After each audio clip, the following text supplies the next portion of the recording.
Help me to understand this. Help me to understand why CO2, which is an organic byproduct of human life, of life in general, is being deemed as bad, is being deemed as something that environmentally we can't risk having it continue the way it is. In fact, the World Economic Forum, the WEF, has talked about perhaps climate change lockdowns to lower the CO2 that we're putting into the atmosphere, where we'll be locked down, similar to recent events that we've gone through, locked down in our homes to try to prevent the CO2 from going into the environment. Meanwhile, farmers are losing their subsidies. They're having to make some changes, all for the sake of the environment as well. And so we're sounding all alarms on the environment right now. We're really putting a lot of resources into the environment. It's something major. And yet, meanwhile, we use so many chemicals in this world, so many man-made chemicals that apparently, from the research I've looked into, we don't completely understand. At least that's the position of a lot of governments, that we don't understand what the risks are completely and what the impact is on human health. Check this out. This is from the Environmental Protection Agency's own website, and it's PFAS Explained, where they're talking about basically their understanding of chemicals at this point, in particular PFAS, just one of many chemicals. But as you scroll down, you'll see what the EPA has learned so far. And what they've learned is PFAS are widely used, long-lasting chemicals, components of which break down very slowly over time. Because of their widespread use and their persistence in the environment, many PFAS are found in the blood of people and animals all over the world and are present at low levels in a variety of food products and in the environment. PFAS are found in water, air, fish, and soil at locations across the nation and the globe. And it kind of goes on, but it sounds like they have a good grasp of what these are, but what they're saying that they don't fully understand yet is how to better and more efficiently detect and measure PFAS in our air, water, soil, and fish and wildlife. Sounds like they've got a grasp on it. They understand it's there. And how much people are exposed to PFAS, how harmful PFAS are to people and the environment, and how to remove PFAS from drinking water, and how to manage and dispose of PFAS. So, they're saying, well, we don't understand too much yet.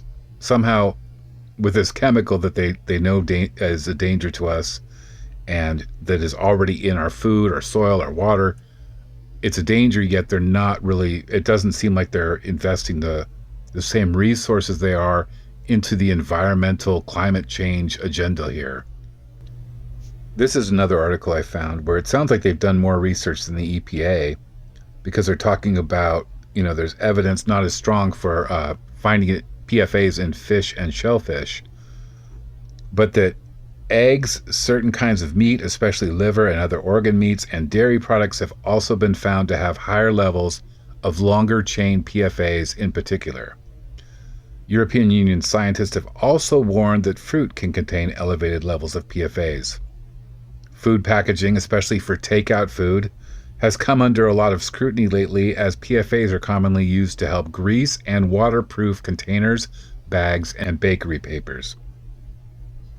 It goes on to say a seminal study from 2019, so 5 years ago, found that people who on a daily basis ate microwave popcorn, which generally comes in coated bags, had significantly higher PFAS blood levels, while regularly eating fast food and pizza also tended to be linked to higher PFA levels.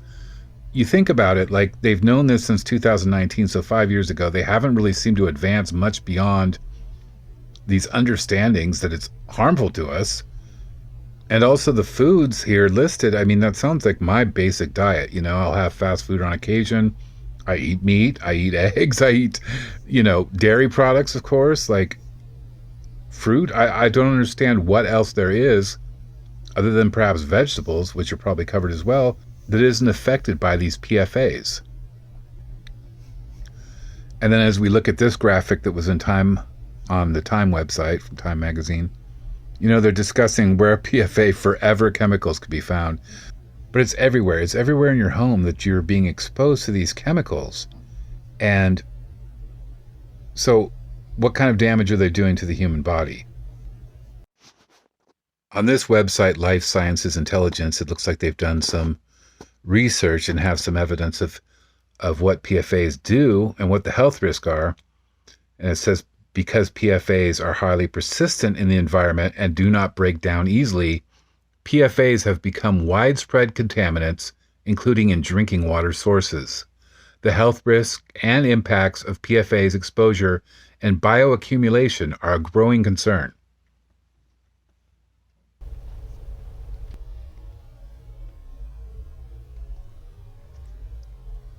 According to the North Carolina PFAS testing network, human and animal studies have linked exposure to PFAs to a range of health effects, including increased cholesterol levels, reduced fertility, weakened immune system, increased risk of certain types of cancer, including kidney and testicular cancer, and developmental outcomes in infants and children, such as low birth weight and developmental delays. Circling back to the beginning of this video, and currently seeing farmers being put out of business because of primarily climate change related restrictions, it doesn't take a scientist to realize less farms will equal less food, and what food remains will be monopolized by corporate food conglomerates that will have all the power.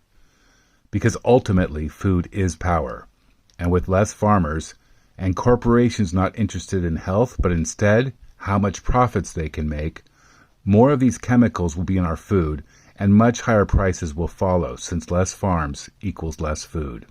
Those that can't afford these higher prices will starve, and those that can pay for higher priced food will be ingesting these foods riddled with chemicals that are shown to damage us. With all the money and all the science put into this climate change agenda that we've already seen can have a huge detrimental effect on humans, all while chemicals in our food and environment are being neglected, it's almost as if maybe mass starvation and sickness is the plan.